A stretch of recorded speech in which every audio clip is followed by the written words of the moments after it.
Okay, hello everyone on Facebook.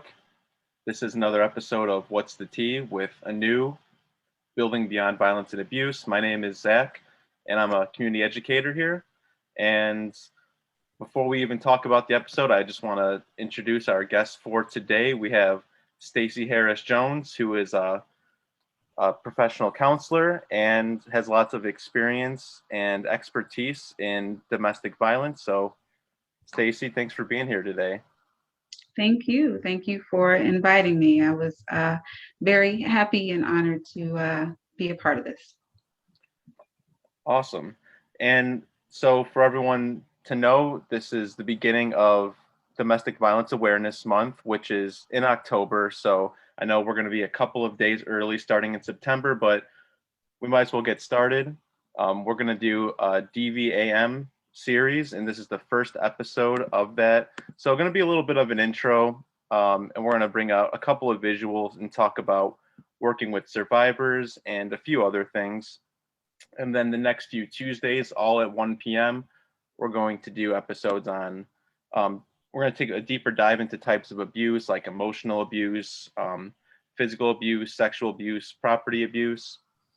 And then for our final episode on the 26th, we're going to talk about resiliency with DV victims. So we've got a lot coming. We've got a calendar we're going to post soon, different initiatives and different events coming up. So definitely take a look on Facebook for all that. But for today, let's talk about the intro. So we've got an awesome guest here today. So Stacey, could you tell us a little bit about yourself? Sure. So I am a private practice clinician. I am a licensed clinical professional counselor for the state of Illinois, a licensed mental health counselor for the state of Indiana, and a certified domestic violence professional. I got my undergrad from Governor State and my master's degree from St. Xavier University. I've been in the field of mental health for about 8 years, I would say, and focusing on trauma and domestic violence for the vast majority of it. Awesome. And so how did you first think of working in the domestic violence field? What was there anything that stood out to you or caught your eye? Well, when I decided to pursue the goal of becoming a therapist, I knew that I wanted to focus my niche on helping women and young girls in some way, shape, form, or fashion. And so then the time came where we had to secure our internship for my master's program. And one of the first places on that list was Anew, or South Suburban Family Shelter at the time. And I called, I was interviewed, and luckily they accepted me. And that was kind of my first introduction professionally into the field of domestic violence. And I found that it definitely fulfilled that desire in me to help assist and empower women, young girls, people in general impacted by trauma. Yeah, and it's been my focus ever since, and I absolutely love it. Awesome. I think I have a little bit different. Like for me, I was also studying. I'm still studying counseling and mental health, and I Mhm. I just I had seen the posting for the 40-hour training, and Mm. only knew a little bit, but then that was my big introduction. So that's good. And now with your current work, do you still come across DV at times? Absolutely, absolutely. I would say there is a portion of my client list who have experienced various forms of trauma, from domestic violence to history of sexual assault, childhood sexual abuse. I have a couple of first responders who have the vicarious trauma. So yes, absolutely. I still deal with that even now. Wow. And vicarious trauma, that's definitely something I think all people should be aware of who are working, working closely with people who have been through trauma themselves. So Mhm. and I wanted to ask you this with survivors of DV, but since you had mentioned it, what what can people who have experienced vicarious trauma do? Like what sort of um, approaches do you use with them? Well, I would say for trauma in general, I try to use just a trauma informed approach. And I, speak to their need to have autonomy and be self-directed in the course of their healing. Definitely validating their experiences, normalizing it. When you're speaking in terms of vicarious trauma, sometimes people don't identify that as traumatic. They believe that, hey, it's just part of the job, or it could be something where you have a child who has gone through a traumatic experience and the parent is now getting the residual effects of that. And they're confused because they're saying, well, this didn't happen to me, right? So identifying it as trauma related and validating that experience for them is very important. And then, outside of that, educating them on what trauma looks like, how it can be, and it can encompass so much, and also what common trauma responses are. Many times people are engaging in behaviors that they don't even realize are connected to trauma in some way. So just kind of pointing those things out to say, oh my goodness, I do that, and I do that to feel safe, and connecting that, of course, back to the trauma. And lastly, I would say, I try to use an empowerment or a strengths-based approach with survivors of trauma, because many times, particularly when we're talking about domestic violence, we know that there's the issue of power and control. And so survivors have had that autonomy or the ability to direct the course of their lives taken away from them. So strength-based approach really works to help create or develop confidence in them to make those decisions, to have control over their lives, to give themselves permission, because a lot of times they haven't trusted themselves, or they don't trust themselves. They've gotten messages and things that say that they're incompetent or they're unable, and they've internalized those things. So there's a lot of work in that approach to untangle all of those negative messages and replace them with more positive ones, allowing people to have the confidence to move forward in the direction they choose. Wow. And and so if I have it correctly, with vicarious trauma, not only would that be wit or would that include witnessing, or Mhm. and then also that's if you work with someone, or you know someone close to you and they've experienced something more directly, but then through their experience it comes back to that other person. Is that correct? Yes, yes, Okay. absolutely. You see it, like I said, in first responders. So, them going in to um, help people, whether you're speaking of um, firefighters or law enforcement officers, paramedics, EMTs, medical professionals, the things that they see on a daily basis, it definitely makes an impact. Another group that I definitely have to say experience vicarious trauma on a daily basis is mental health professionals.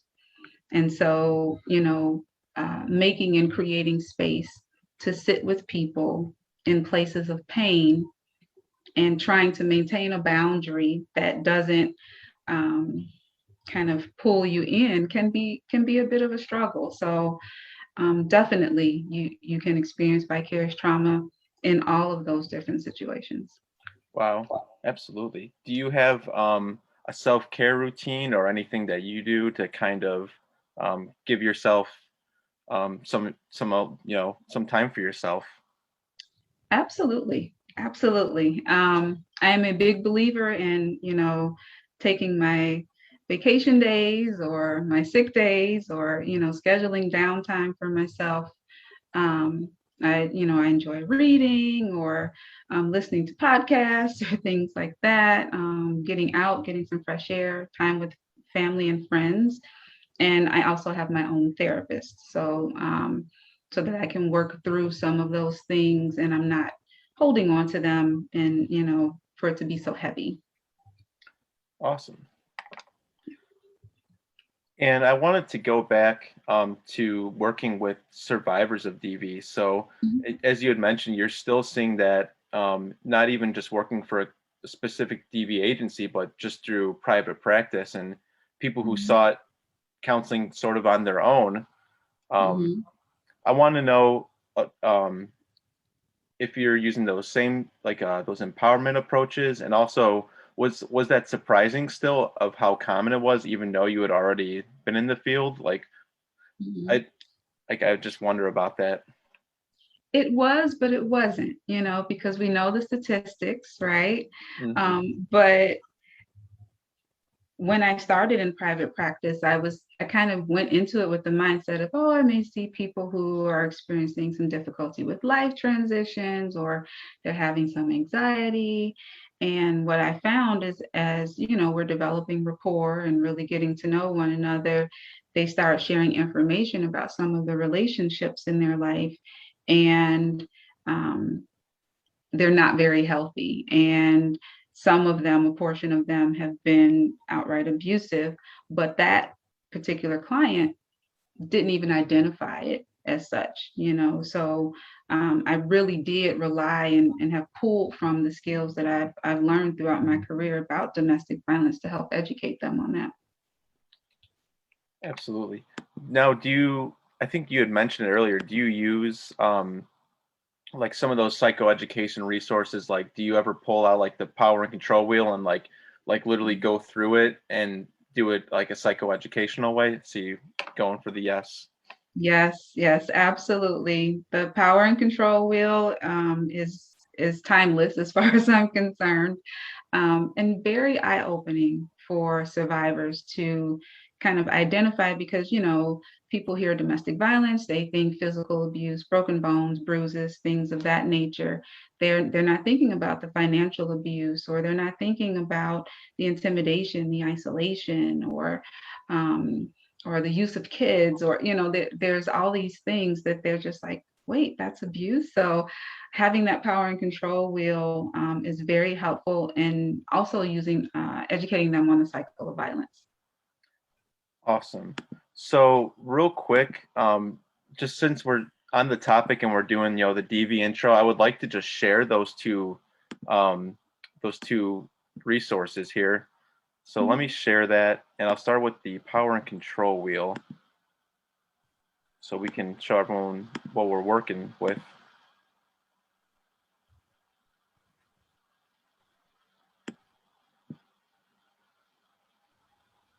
Okay.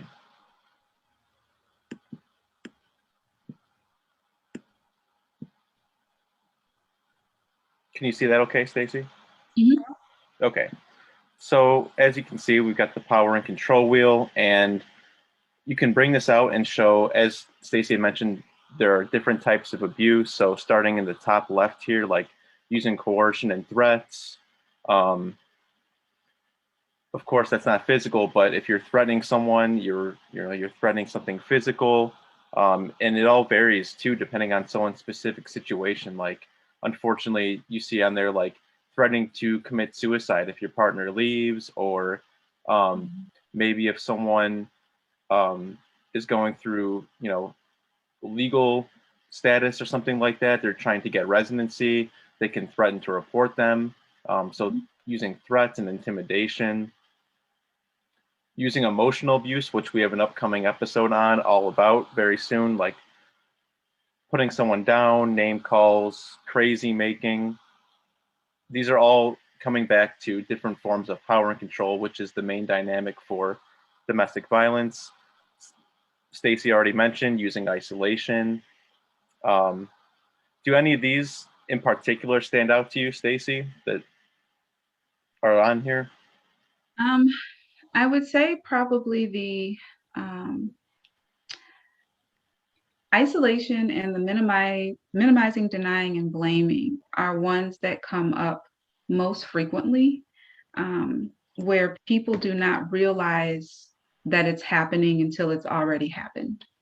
So Someone who had a good support of family and friends that they spent time with, and how their partner very slowly, kind of pushed those people away, and they agreed to it because the way it was done was so subtle, to the point where now the only person that they have is the abusive partner. And there's that shame, right, that always comes along with domestic violence. And so maybe being afraid to reach out to family or friends.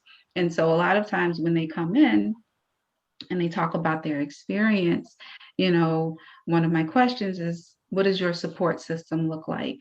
And they could say, well, I did have friends, or I don't really anymore, or I don't talk to my mom that much, or and you're finding out that those trends began with the start of the relationship, and them not understanding that that is a power and control dynamic. So that part, I think, is very eye-opening for a lot of the people that I have worked with. And then particularly the minimizing, denying, and blaming, because of the shame, many survivors blame themselves. Many survivors accept the narrative that what has happened to them was something that they brought upon themselves. And so a lot of time is spent kind of working through that and saying, no, like, this thing that happened, it's not okay. It's wrong. It's huge. It's not a small thing to just brush off. It's not nothing. So yeah, absolutely. I would say those are probably two that I spend a lot of time on with clients. Definitely. And the minimizing, the denying, and the blaming, that that jumps out to me as also in the honeymoon period as well. Something that, like when I first learned about the cycle of violence, I always thought, clear apology, and then that's the honeymoon. But Mm-hmm. the more I learn, part of that honeymoon cycle can be minimizing the problem, denying and blaming that it even happened, so that the whole explosion stage, the whole incident kind of gets ignored.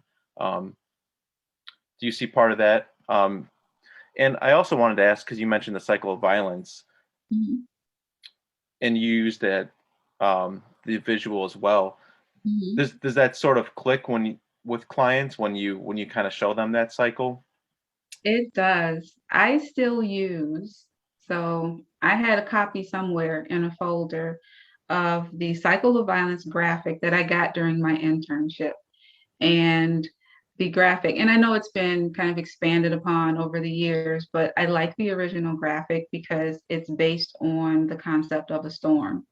And so whenever I explain it to clients that way, it resonates with them. When I tell them that, the tension building, that's indicative of, like, when it's getting ready to rain and you can smell the rain in the air, right? Yes. Something's up. That, light bulbs go off for people, like, oh my goodness, yes, yes. And then what are you doing in that phase? You're trying to appease the person, and you're walking on eggshells, and so there's a lot of that I use, and it's been very helpful. Awesome. And then I'm just going to share the cycle of violence real quick.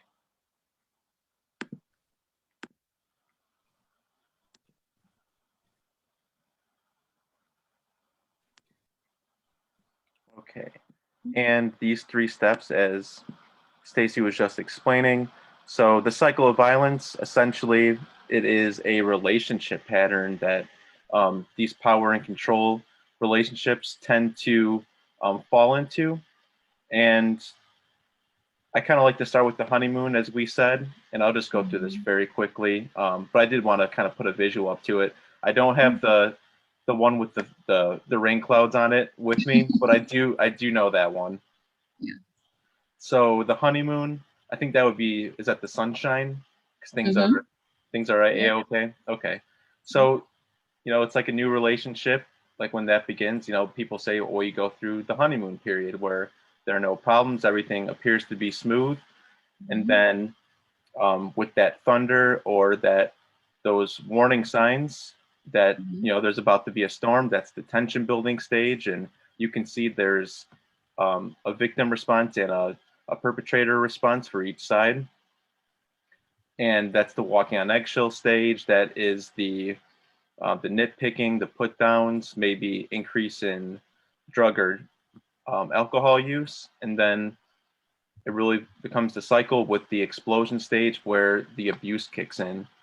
And of course, as we had just mentioned, it begins again anew with that honeymoon stage. Mhm. So I just wanted to share that real quick.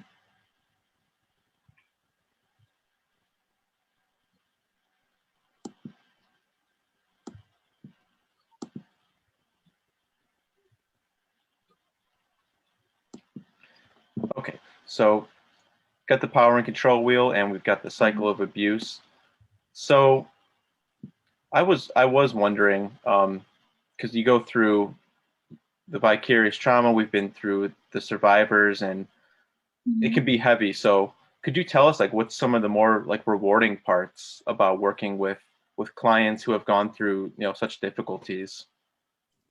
Oh goodness. There are so many rewards. I would say that um, just kind of that empowerment piece, right? So seeing them make that transformation, working with them to develop the tools, and then seeing them use those tools to make positive changes that they have chosen. That is just, I don't know, it's very big for me. It's very rewarding for me. I always tell people when they start working with me that doing therapy is a lot of emotional heavy lifting, and it will probably get worse before it gets better because you're bringing up things that you have been avoiding for quite some time.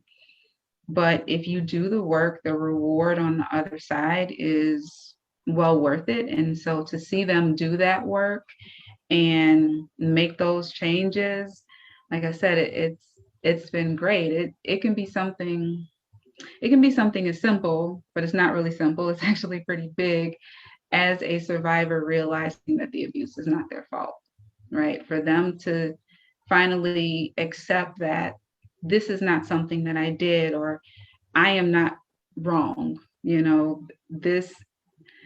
this is not my fault, that this is something that's that person's behavior, that's that person's choices. They chose to do that to me, but I didn't make this happen to myself. That is always a beautiful moment for me.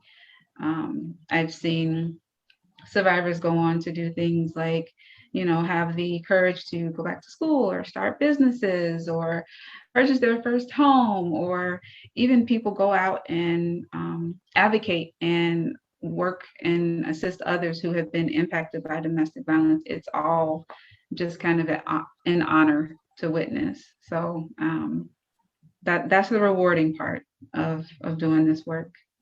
That's awesome. And you had mentioned one of the big breakthroughs being, um, I don't deserve this, or Mhm. are there any other common threads that you see along those lines? Along those lines, like we had also talked about like identifying that power and control dynamic. Are there any other common like kind of like thoughts or patterns that you see?